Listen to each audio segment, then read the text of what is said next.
Astrônomos estimam que o diâmetro do universo observável passa de 90 bilhões de anos-luz. Isso é mais do que 800 bilhões de trilhões de quilômetros de uma ponta do cosmos à outra.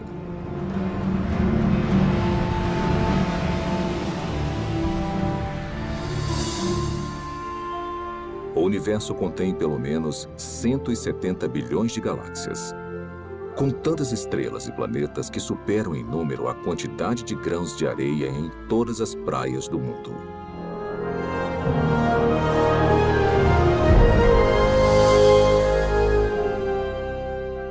Dentro deste oceano cósmico, uma esfera de água e rochas é lar para mais de 8 milhões de espécies de organismos vivos. Esta realidade inspirou inúmeras especulações, incontáveis teorias e uma pergunta muito intrigante.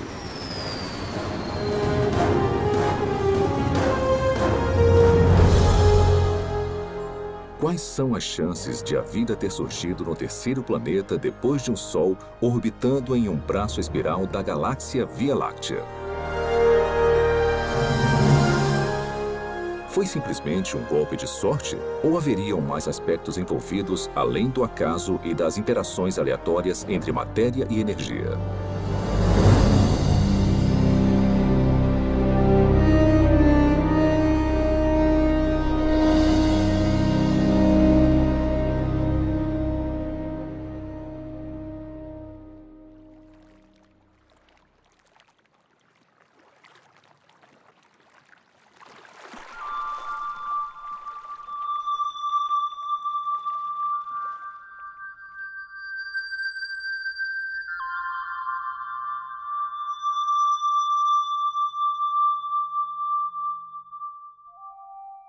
Sendo os habitantes humanos da Terra, é fácil subestimarmos a vida. Na verdade, somos mimados por uma abundância.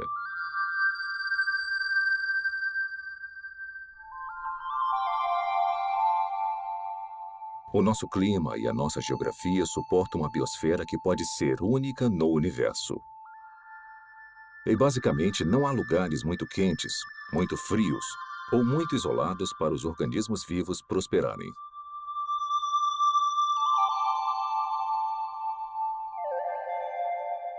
Dentre essa diversidade espetacular, talvez o maior desafio já encarado pela ciência ecoe de todo inseto, sequoia e baleia. Como a primeira vida passou a existir em um momento em que não havia vida de nenhum tipo? Como surgiu a vida na Terra? Por onde começar? Tem dezenas de teorias. E dá para perceber que tem uma grande diversidade de pontos de vistas, e muitos são mutuamente contraditórios. Para começar a tentar decifrar o mistério, você precisa fazer suposições sobre o que deve ter acontecido num passado distante. Não há provas diretas, porque não tinha ninguém lá para testemunhar o evento. E não tem praticamente nenhum registro fóssil. O que nós nunca observamos, são compostos químicos sem vida, formando uma célula. Então, temos um campo de pesquisa em que a ação importante já aconteceu.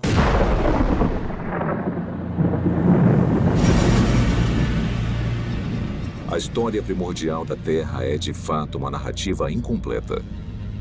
Mas apesar da ausência de provas físicas, a maioria dos cientistas acredita que a vida se originou quando a energia atingiu substâncias inorgânicas nos oceanos, crosta e atmosfera do planeta, para criar os componentes básicos para a primeira célula autorreplicante. Ao pensar na origem da vida, as regras, e não digo da própria ciência, mas da filosofia subjacente, as regras dizem que para resolver o problema, você pode usar matéria, energia, lei natural, irregularidades naturais e processos do acaso. Mas o seu kit de ferramentas acaba aí. O que você não pode usar, de acordo com as regras, as ditas regras da ciência, é mente ou inteligência. Se tivermos que dar um nome a essa posição, não tem um nome melhor do que materialismo científico. Uma filosofia que diz que a única explicação aceitável deve ser dada com base na matéria e na energia. E se você não consegue resolver o problema com essas ferramentas, você não pode mudar as regras. Então, partindo dessa perspectiva, como a vida se originou a partir de apenas matéria e energia? Agora, tenta resolver o problema. Como construir uma célula? Toda vida que já existiu na Terra é composta de células. E os indícios para sua origem estão entrelaçados em uma rede de máquinas moleculares.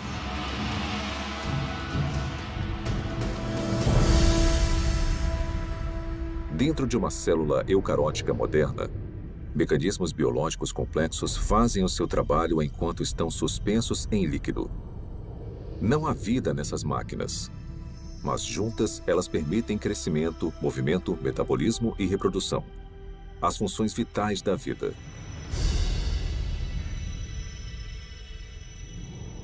Cada componente dessa fábrica celular é feito de grandes moléculas compostas. E as mais numerosas são as proteínas. Com funções modernas, as proteínas foram projetadas para desenrolar e copiar informação genética em uma cadeia de DNA. Desencadear reações químicas com formatos encaixáveis. Controlar a passagem de eletrólitos e nutrientes pela membrana celular. Tipo de proteína, cinesina. E carregar recipientes cheios de carga por andaimes, também feitos de proteína, que se montam sozinhos e vão até os lugares necessários da célula. Ampliado 500.000 vezes, um glóbulo vermelho contém 280 milhões de proteínas hemoglobinas, cada uma com a função de carregar oxigênio. Isolando uma delas, descobrimos que cada proteína é feita de centenas de moléculas menores chamadas aminoácidos. São encontrados 20 tipos diferentes de aminoácidos em organismos vivos. A estrutura química distinta de cada molécula permite a formação de mais de 100.000 tipos diferentes de proteínas. A construção começa quando aminoácidos selecionados são organizados em uma cadeia. É um processo que costuma ser comparado à organização de letras do alfabeto em palavras e frases com significado. Se esses componentes tiverem a sequência correta, a cadeia se dobra em uma proteína pronta para cumprir a sua função dentro da célula.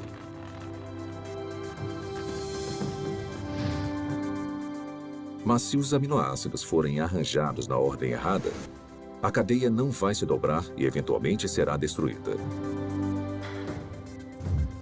A célula viva mais simples contém pelo menos 300 tipos diferentes de proteínas e o mecanismo biológico necessário para crescer, se reproduzir, converter energia, guardar e processar informação genética e proteger os seus conteúdos do mundo externo.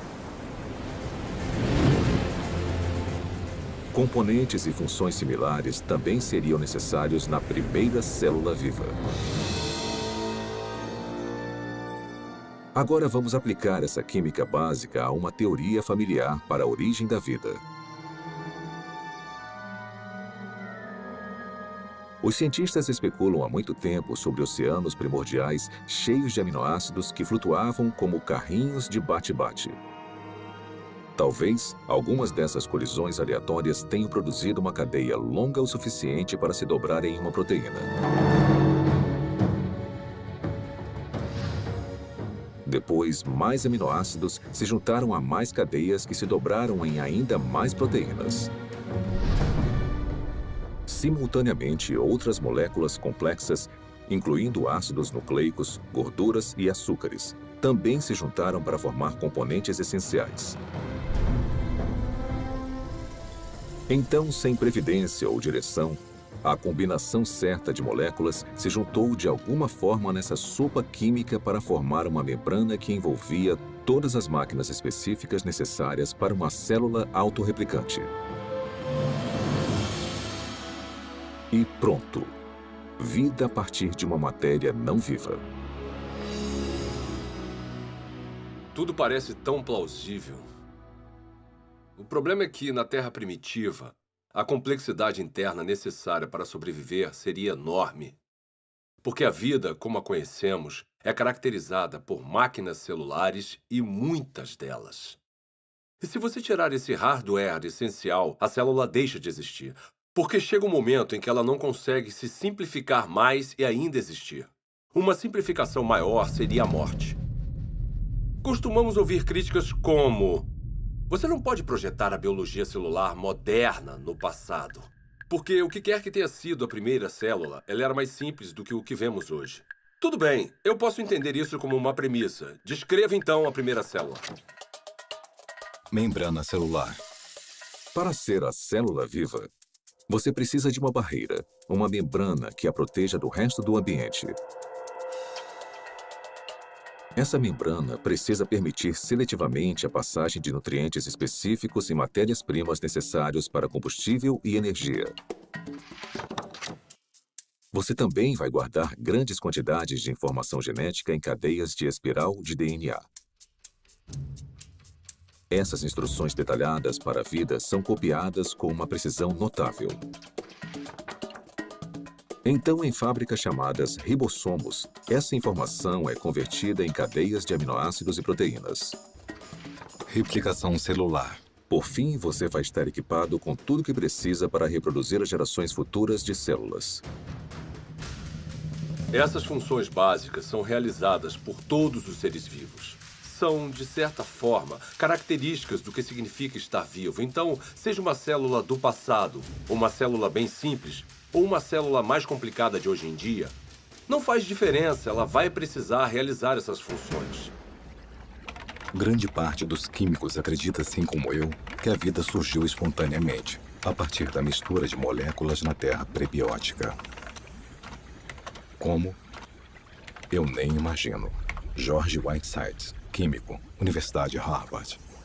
Apesar dos assombrosos obstáculos, a noção de que componentes químicos básicos se organizaram para formar uma célula viva é sugerida no mínimo 150 anos. Em 1871, Charles Darwin escreveu uma carta na qual descreveu um pequeno lago morno com todos os componentes químicos certos para criar a vida. Meio século depois, o bioquímico russo Alexander Oparin expandiu as ideias de Darwin.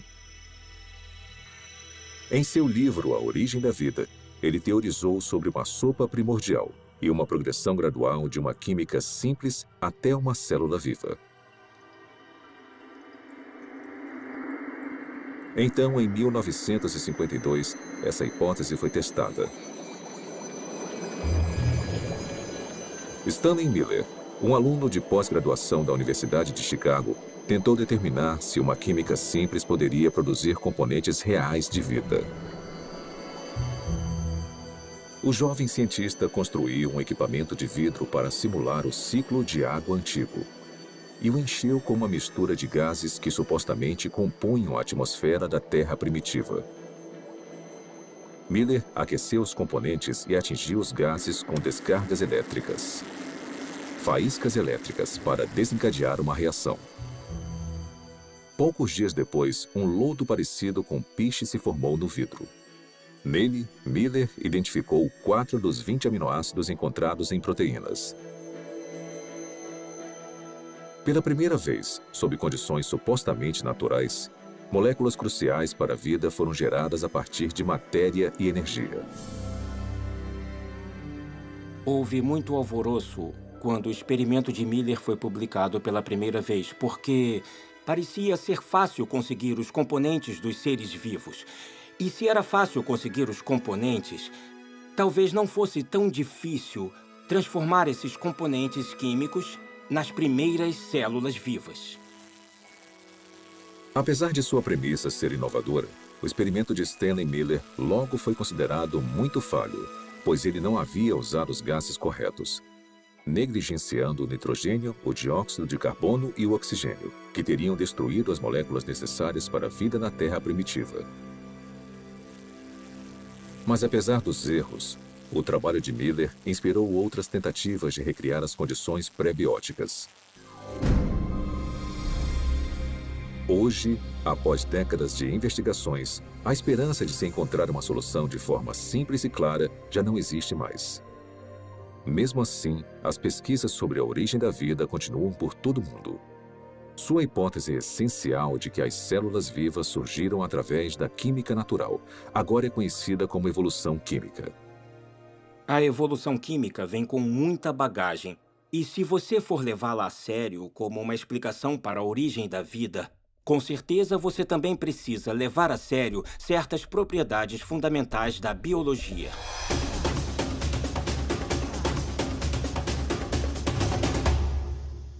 As moléculas envolvidas na vida não têm inteligência, não têm previdência. Elas não têm como saber o que precisam fazer depois para então conseguirem se transformar em química orgânica. Se eu colocar aminoácidos em um tubo de ensaio no meu laboratório, mesmo se eu esquentar e misturar muito bem, e fizer isso por 100 anos, 1000 anos, 10.000 anos ou 1 milhão de anos, nada aconteceria. Aminoácidos, nucleotídeos, lipídios. Sozinhos, eles não representam a vida. São inertes. Não se reproduzem, não guardam informações. De certa forma, são ingênuos. Eles não acordaram um dia e falaram: "Ei, vamos nos juntar e construir uma célula que consiga se replicar." Isso não aconteceu. A química por si só é indiferente ao fato de algo estar vivo ou morto. A seleção natural não funciona para criar a primeira célula porque a seleção natural não consegue operar em nada a não ser que tenha alguma forma de herdar e monitorar mudanças e de escolher o melhor sobrevivente para avançar. Para ter alguma seleção, são necessárias células. Então, se você quer explicar a origem das células, você não pode usar a seleção. Porque a seleção exige a existência da mesma coisa que você está tentando explicar. A seleção natural tem que funcionar sobre uma célula que tenha um sistema genético e que seja capaz de se reproduzir. Sem isso, a seleção natural é completamente irrelevante. A auto-organização é a ideia de que os componentes químicos podem se organizar sozinhos de forma a se transformarem em objetos ricos em informações e com um propósito. As moléculas e os átomos podem se auto-organizar em um certo sentido. O sal seria um exemplo. No sal, tem íons de sódio e de cloreto. E eles interagem uns com os outros porque têm cargas positivas e negativas. Então, essa afinidade natural leva à formação de cloreto de sódio, cloreto de sódio, cloreto de sódio, que pode se compactar de uma forma estereotipada para criar um cristal. Os cristais de sal são a mesma coisa, repetida várias e várias vezes. Se um cristal de sal fosse um livro, seria um livro com uma palavra só. Geometrias com repetições regulares como essa não carregam um tipo certo de informação. Informação que você precisaria para criar uma proteína. A sequência que vemos em uma proteína é altamente irregular. Não tem como prever qual vai ser o próximo aminoácido com base nos que já apareceram. Então, a auto-organização que nós observamos no mundo natural é o tipo de processo errado para a construção das estruturas ricas em informações dos seres vivos.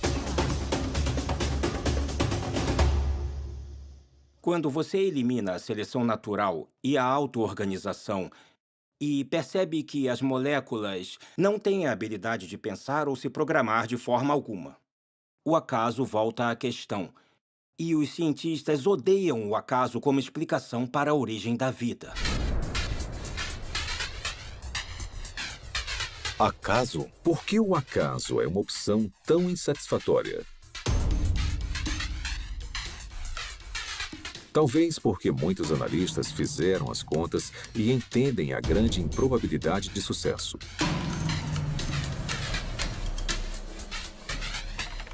O acaso é definido como o elemento desconhecido e imprevisível em qualquer evento que não tenha um motivo atribuível ou orientação de uma lei natural ou de um agente inteligente.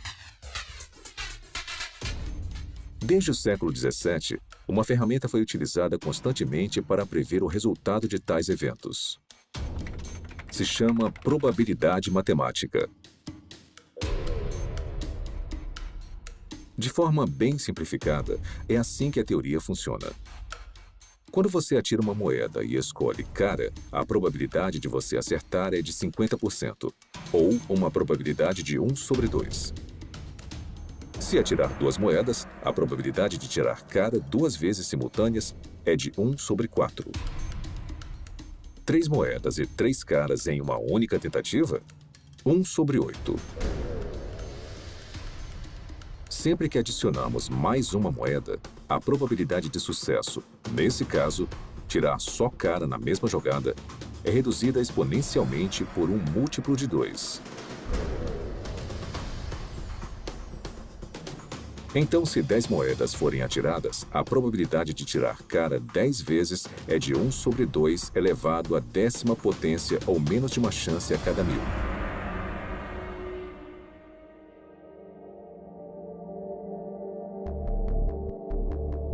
Quando aplicado à origem da vida e à formação aleatória de grandes biomoléculas, a teoria da probabilidade esclarece as limitações do acaso como um agente criativo na Terra primordial.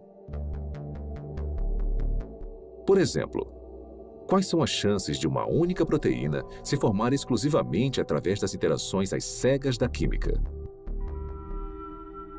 O nosso alvo é uma molécula menor do que a média, composta de 150 aminoácidos alinhados para garantir uma cadeia dobrada. Os pesquisadores calcularam que, na Terra antiga, a probabilidade de sucesso era de 1 sobre 10 elevado à 164ª potência.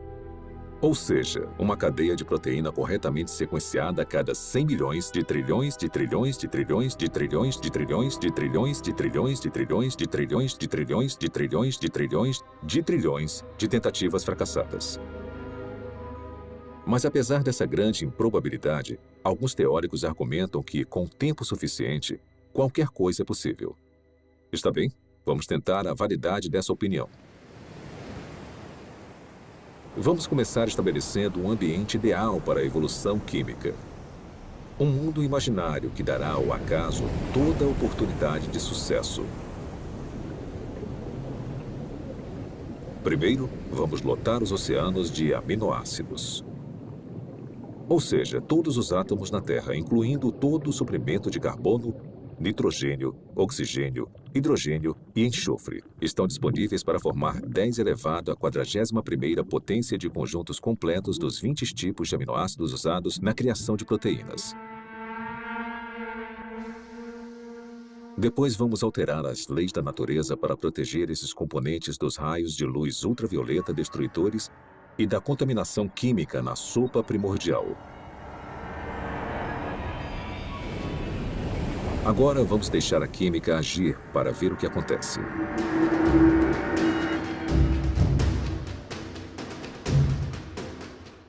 Os aminoácidos começam a se juntar furiosamente. No nosso experimento, uma cadeia inteira com 150 unidades se forma sozinha em apenas 1 segundo.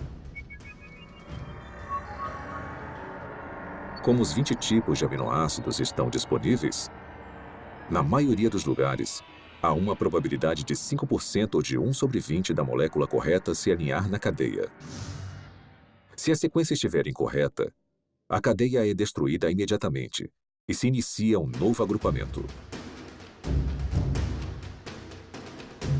Por todo o planeta, 6 milhões de bilhões de trilhões de tentativas vão acontecer a cada minuto.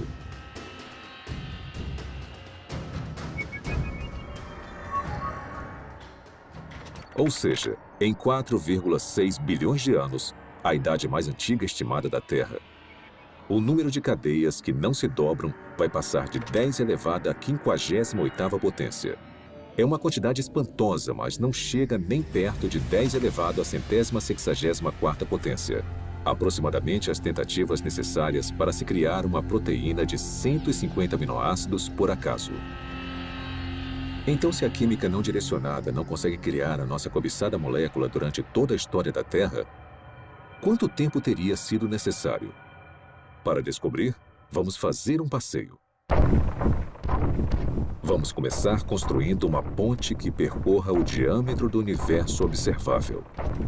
Uma distância de mais de 90 bilhões de anos-luz. Depois, vamos colocar uma ameba em uma extremidade da ponte. Esse organismo unicelular vai viajar a velocidade espontaneamente de 30 centímetros por ano. Começar. Enquanto esperamos uma proteína se formar por acaso, a ameba se arrasta por mais de 5 bilhões de anos para cruzar todo o universo e depois voltar. Mas esta corrida está só começando. A ameba sai de novo.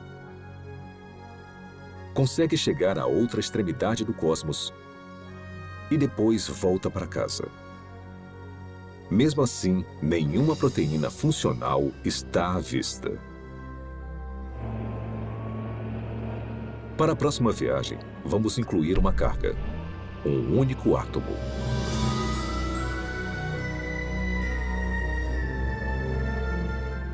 Após percorrer lentamente mais de 800 bilhões de trilhões de quilômetros, a ameba deixa a carga e volta para pegar mais. Será que ela vai voltar antes da nossa proteína sortuda se formar? Com certeza. Na verdade, ela vai fazer mais 10 viagens completas. Depois 20, 100, 1000. E ainda não há nenhum sinal de uma molécula utilizável. A ameba continua fazendo viagens completas até carregar todo o átomo da Terra. Depois, todos os átomos do nosso sistema solar. Depois, todo o planeta e estrela da Via Láctea. Um átomo por vez.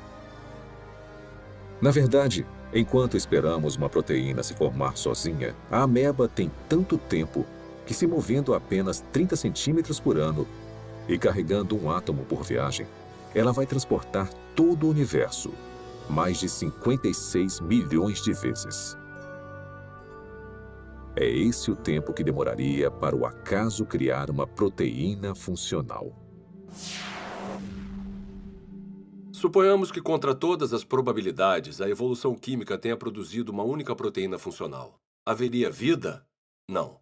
Haveria uma proteína. Um arranjo sem vida de aminoácidos. A célula viva mais simples que conhecemos tem mais de 300 proteínas diferentes. Mas as proteínas são só uma parte da história quando pensamos em uma célula de verdade. Lembre-se, são necessários carboidratos, açúcares complexos, ácidos nucleicos, DNA e RNA, lipídios e uma grande variedade de compostos químicos diferentes que vão constituir conjuntamente a vida. Todos esses componentes precisam ser reunidos no mesmo microambiente, no mesmo momento. Cada componente químico precisa, então, ser reunido e organizado na rede de máquinas moleculares que vão controlar todas as facetas da vida. Se nós conseguirmos entender toda a dificuldade de produzir uma máquina molecular usando nada além de átomos e energia, vemos que há um grande problema, porque quando temos uma máquina molecular, não temos um ser vivo. Essas máquinas moleculares precisam de outras máquinas moleculares. E mesmo se a natureza fosse capaz de produzir todas as máquinas moleculares necessárias, não seria o suficiente. Todas elas precisariam estar juntas em um espaço pequeno envolvido por uma membrana que chamamos de célula. Pelo meu conhecimento do que é necessário para se criar uma célula, tudo tem que acontecer na mesma hora. Não pode acontecer uma parte por vez, porque tudo trabalha junto em um loop causal.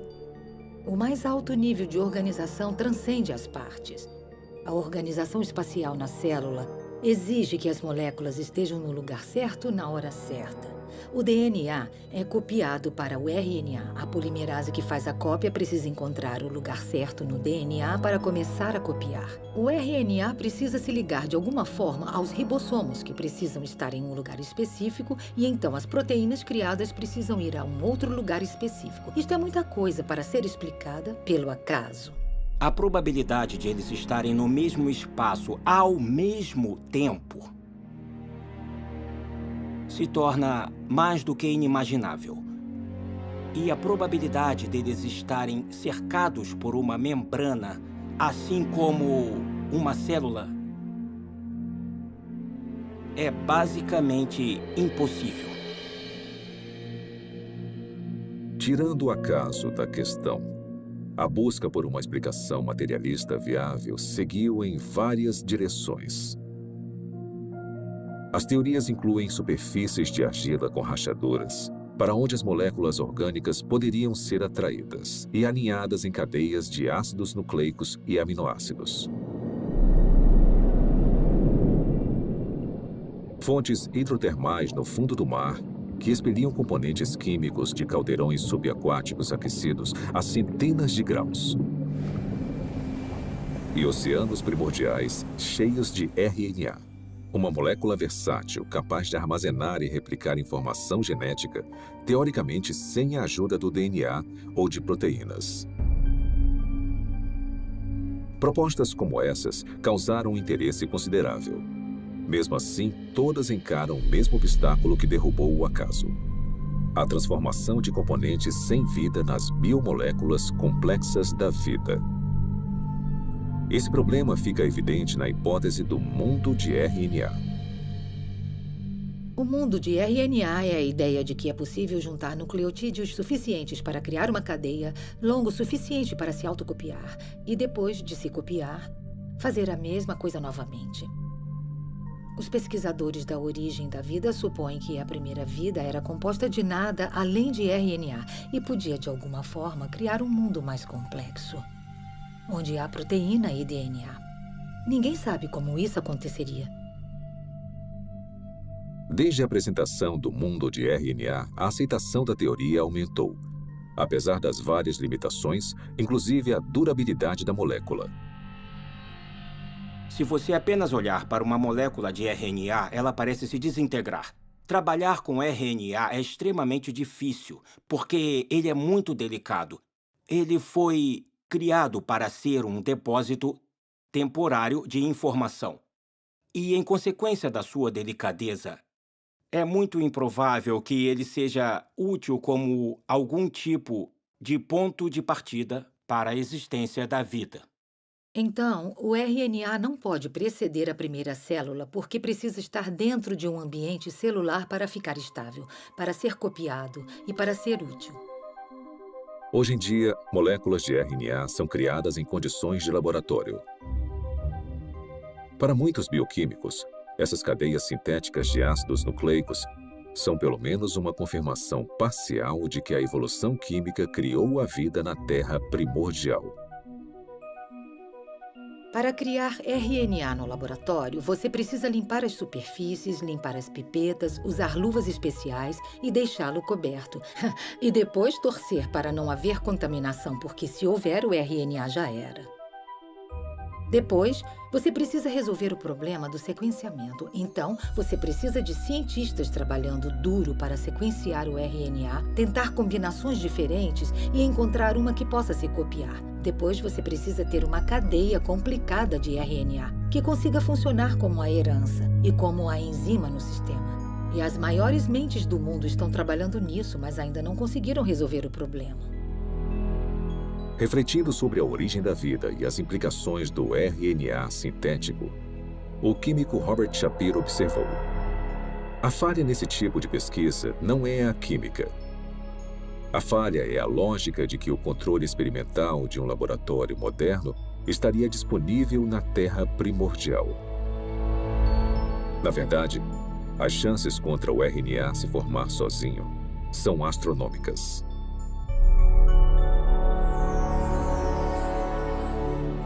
Criar RNA em um laboratório exige muita inteligência e premeditação.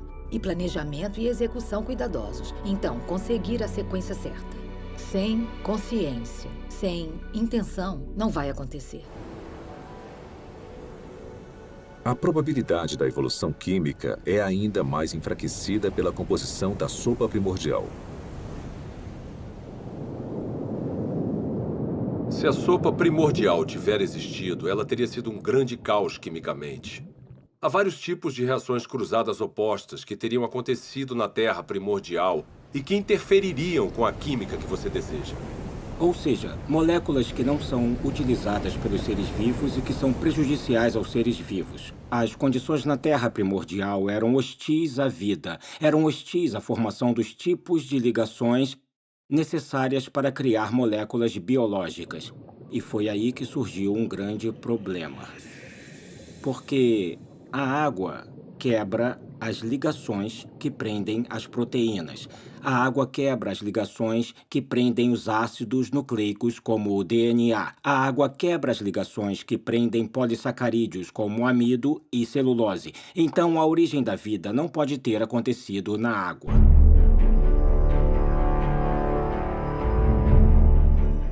Encarando desafios intransponíveis na Terra, alguns cientistas expandiram as fronteiras de suas buscas. Em 1976, o biólogo vencedor do Prêmio Nobel Francis Crick propôs uma alternativa radical para a origem da vida. Crick sugeriu que o nosso planeta foi semeado com organismos microscópicos, que foram transportados de outra parte do universo, por uma civilização alienígena. Essa teoria é chamada de panspermia. 5 anos depois, o físico Fred Hoyle ofereceu uma versão modificada de panspermia, quando teorizou que as cadeias de DNA haviam sido criadas por uma inteligência de uma galáxia distante e se espalharam como sementes de dente de leão em um dia de ventania. Parte desse material genético chegou na Terra. Outra versão da teoria, popularizada pela Rocha de Marte, um meteorito descoberto na Antártida, afirma que micróbios evoluíram em outro lugar da galáxia e vieram até a Terra, em cometas e asteroides. De alguma forma, podemos falar que a panspermia é um abandono da ciência, porque ela coloca o problema além da examinação. Se a ciência nos diz que a vida provavelmente não começou a existir por conta própria aqui na Terra, então deve ter vindo de outro lugar. Mesmo que pareça um filme de terror ruim dos anos 1950, veio do espaço sideral. Se eu não consigo explicar a vida no planeta Terra, porque, digamos, a atmosfera necessária é geologicamente implausível ou porque eu não consigo a quantidade suficiente de moléculas biologicamente relevantes, esses problemas vão existir em qualquer outro planeta onde postularmos que a vida se originou. Não podemos apagar esses problemas mudando de lugar para outra parte da galáxia. Resumindo, a panspermia não resolve o problema da origem da vida, só o joga para outro local. As falhas da panspermia levaram alguns pesquisadores a uma teoria que vai além da astronomia convencional: o multiverso. De acordo com essa hipótese, o nosso universo não é único.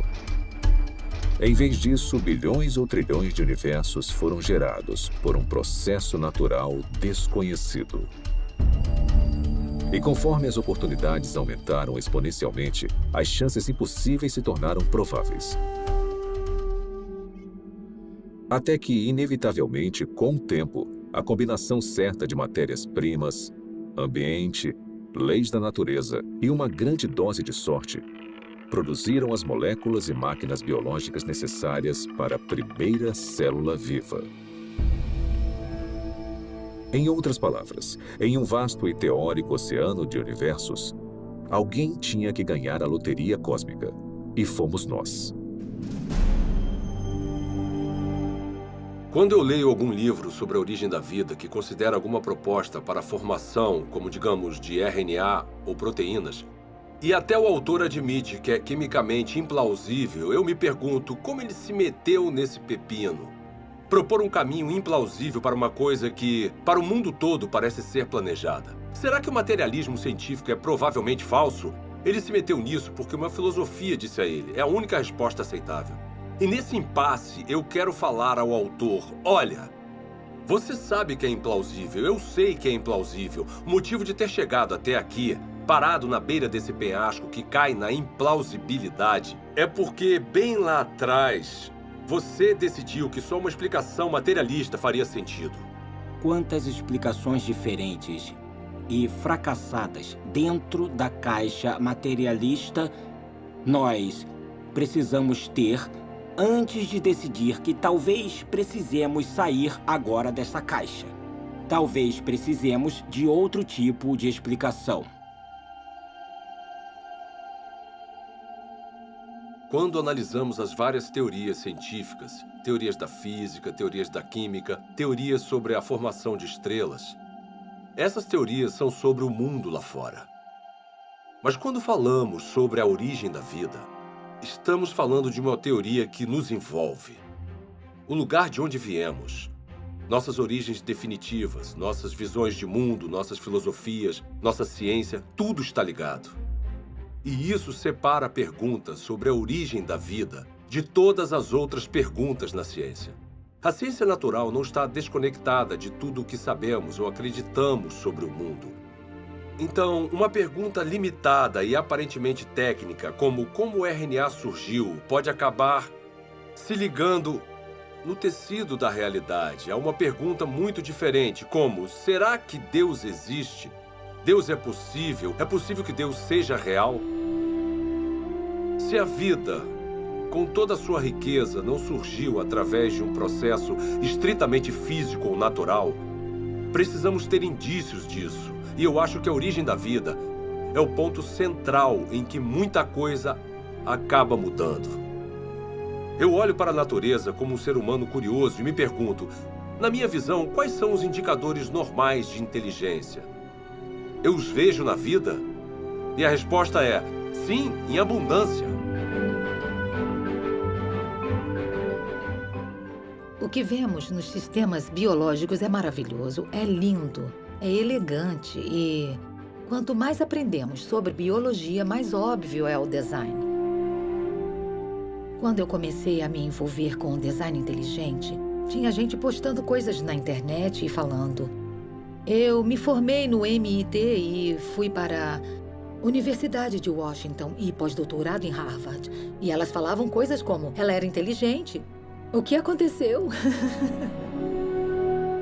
Na verdade, o materialismo coloca vendas nos olhos da ciência e nós deixamos passar o que é mais significativo no mundo. Então, esse é um ótimo momento para ser uma cientista, porque nós temos a oportunidade de ver as coisas com novos olhos.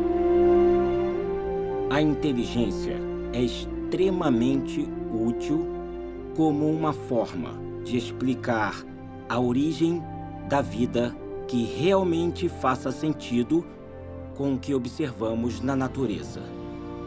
A natureza parece ter sido criada. A vida pode ter sido criada. O design, a inteligência explicam as coisas como toda a informação que vemos dentro de uma célula. Não tem nada de mágico nos seres vivos. Eu sou um cientista, eu não acredito em mágica. Eu acredito em mecanismos e causas que são suficientes para atingir o fenômeno que eu observo. A inteligência é suficiente. A inteligência é necessária. Portanto, a inteligência é a conclusão na qual eu chego.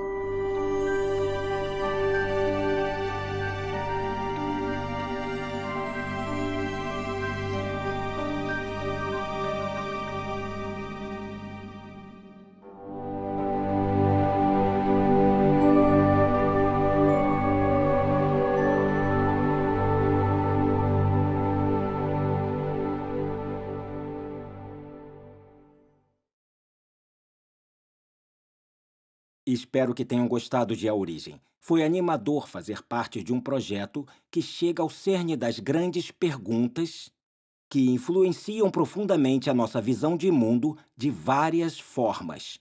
Como a vida surgiu? Será que as interações entre matéria e energia produziram as primeiras células? Ou será que a vida só é explicável como sendo a criação especial de Deus? Nos últimos 30 anos, tecnologias espetaculares permitiram que os pesquisadores descobrissem e visualizassem a rede complexa de máquinas biológicas que trabalham dentro de cada célula viva. Esse conhecimento inspirou o desenvolvimento de um caso científico, convincente para o design inteligente e para a origem da primeira vida. É um caso baseado puramente em provas, lógica e razão. Agora queríamos mostrar um pequeno vídeo que explica os princípios básicos dessa teoria, que algum dia pode revolucionar a forma como a ciência é praticada, ensinada e entendida por todo o mundo.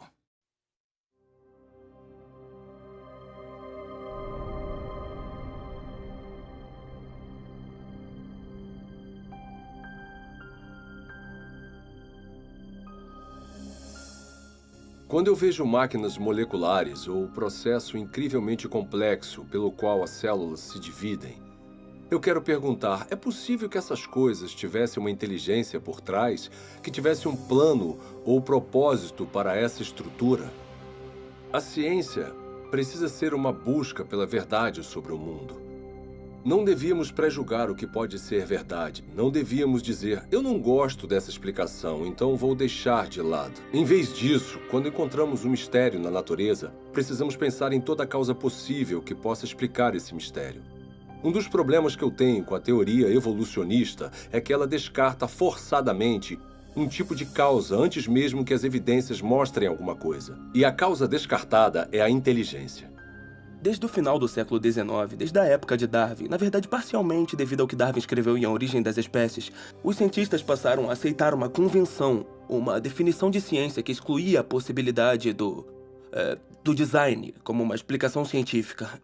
E essa convenção tem um nome, se chama naturalismo metodológico. Isso significa que para ser científico, você precisa se limitar às explicações que envolvem apenas causas naturais. Você não pode definir a inteligência como uma causa. Mesmo assim, curiosamente, nós sempre tiramos conclusões relacionadas à inteligência. É parte do nosso raciocínio comum reconhecer os efeitos da inteligência. Considerem, por exemplo, essas mensagens hieroglíficas entalhadas nas ruínas de monumentos egípcios. Ninguém atribuiria os formatos e arranjos desses símbolos a causas naturais, como tempestades de areia ou erosão.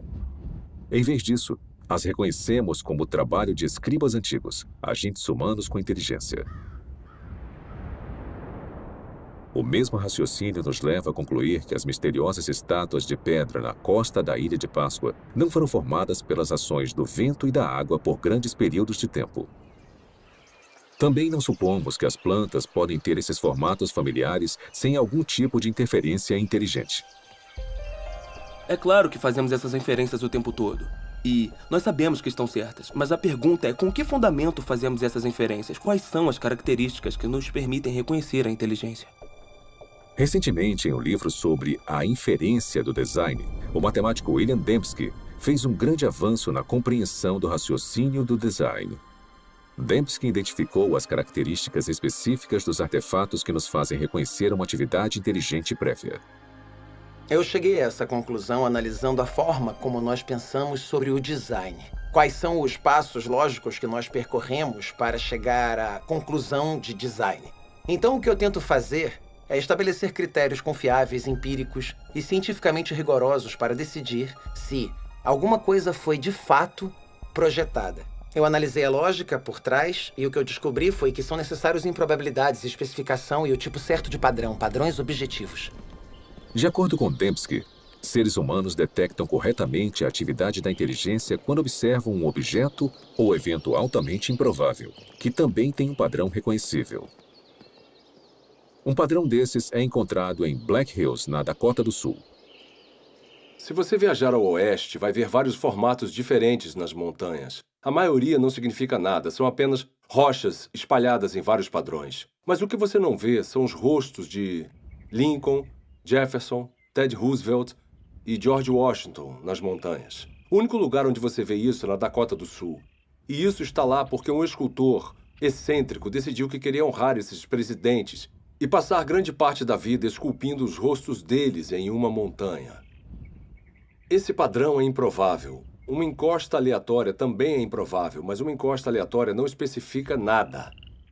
Mas nós sabemos que tinham 4 caras que foram presidentes dos Estados Unidos com um padrão específico nos rostos. E esses padrões na encosta da Dakota do Sul combinam com esses rostos familiares.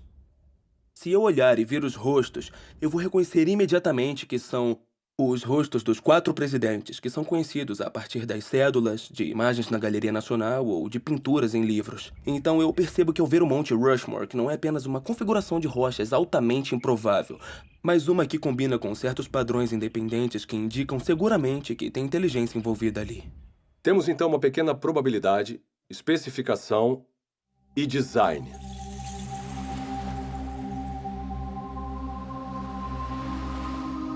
Em uma praia, outro padrão improvável gravado na areia ilustra como nós detectamos o design.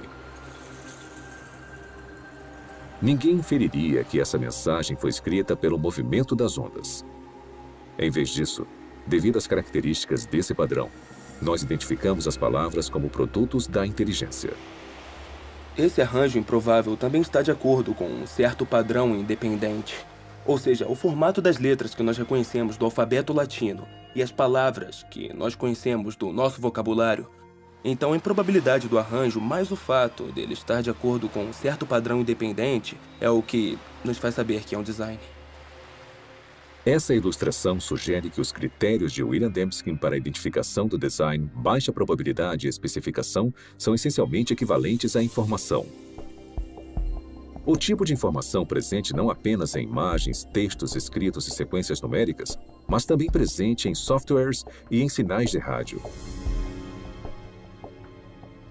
A habilidade de detectar informação em transmissões eletromagnéticas tornou possível uma busca única por inteligência. Há mais de 3 décadas, astrônomos envolvidos no SET, um projeto de busca por inteligência extraterrestre, monitoram sinais de rádio do espaço sideral na tentativa de encontrar padrões ricos em informações. Tipicamente, radiotelescópios recebem ruídos aleatórios ou sinais repetitivos simples produzidos naturalmente por estrelas, galáxias e outros objetos celestes. Mas os astrônomos reconhecem que, se identificarem o sinal contendo informações, ele confirmaria a existência da vida inteligente fora da Terra. Alguns especulam que uma civilização extraterrestre possa ter tentado se comunicar transmitindo mensagens na linguagem universal da matemática. Talvez usando um padrão reconhecível, como uma série de números primos. Isso não acontece por acaso. São necessários complexidade ou improbabilidade, vários números primos e também ter um padrão. E tem que ser o tipo de padrão certo, não um padrão que você está impondo. É um padrão que existe objetivamente.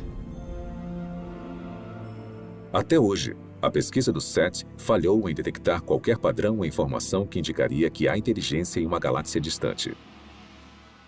Mas em outro universo, mais próximo de nós, cientistas descobriram uma gama de informações dentro do núcleo da célula viva. O DNA tem uma estrutura ideal para carregar informação. Nos A's, C's, T's e G's, as bases da dupla hélice do DNA, há o potencial para armazenar uma grande quantidade de informação. Na verdade, não há nenhuma entidade no universo conhecido que armazene e processe mais informação de forma mais eficiente do que a molécula de DNA. Um conjunto completo do DNA humano tem 3 bilhões de caracteres individuais. Análises das regiões codificadoras da molécula de DNA mostram que seus caracteres químicos têm um arranjo específico que lhes permite transmitir instruções ou informações detalhadas, como letras em uma frase com significado ou dígitos binários em um código de computador. Bill Gates disse que o DNA é como um programa de computador, mas muito mais complexo do que os que nós conseguimos criar. Se você pensar sobre isso, mesmo que por um minuto, é uma observação altamente sugestiva, porque nós sabemos que o Bill Gates não usa vento, erosão ou um gerador de números aleatórios para criar um software. Na verdade, ele usa engenheiros inteligentes, engenheiros de software. Então, tudo que sabemos com base na nossa experiência sugere que os sistemas ricos em informação são criados a partir do design. Mas o que pensar sobre o fato de que há informação na vida? Em toda célula viva de todo organismo vivo. Esse é o mistério fundamental de onde vem essa informação? Nos últimos 15 anos, o filósofo e cientista Stephen Meyer trabalhou para responder a essa pergunta. Meyer criou um argumento para desmontar que o design inteligente é a melhor explicação para a origem da informação necessária para criar a primeira célula viva. A informação que a molécula de DNA usa. Faz parte da nossa base de conhecimento o fato de agentes inteligentes poderem criar sistemas ricos em informações. Então, o argumento não se baseia no que não sabemos, mas sim no que nós sabemos sobre a estrutura de causa e efeito do mundo. Sabemos que, até agora, não há uma explicação naturalista. Nem uma causa natural que produza informação, nem seleção natural, nem processos de auto-organização e nem o puro acaso. Mas nós sabemos de uma causa que é capaz de produzir informação, que é a inteligência. Então, quando as pessoas inferem o design a partir da presença de informação no DNA, estão fazendo na prática o que se chama nas ciências históricas de uma inferência à melhor explicação. Quando encontramos um sistema rico em informações na célula, na molécula de DNA especificamente, podemos inferir que a inteligência teve um papel na origem desse sistema, mesmo não estando lá para observar o surgimento do mesmo. Há 150 anos, Charles Darwin transformou a ciência com a sua teoria sobre a seleção natural. Hoje, essa teoria encara um desafio formidável. O design inteligente provocou uma descoberta e um debate intenso sobre a origem da vida na Terra. E para um número cada vez maior de cientistas, ele representa um paradigma. Uma ideia com o poder de, mais uma vez, redefinir os fundamentos do pensamento científico. Durante o século XIX, os cientistas acreditavam que haviam duas entidades fundamentais, matéria e energia. Mas conforme entramos no século XXI, tem uma terceira entidade fundamental que a ciência precisou reconhecer, que é a informação. Então, à medida que encontramos a biologia da era da informação, cresce a suspeita de que o que vemos na molécula de DNA é, na verdade, um artefato da mente, um artefato da inteligência. Uma coisa que só pode ser explicada através do design inteligente.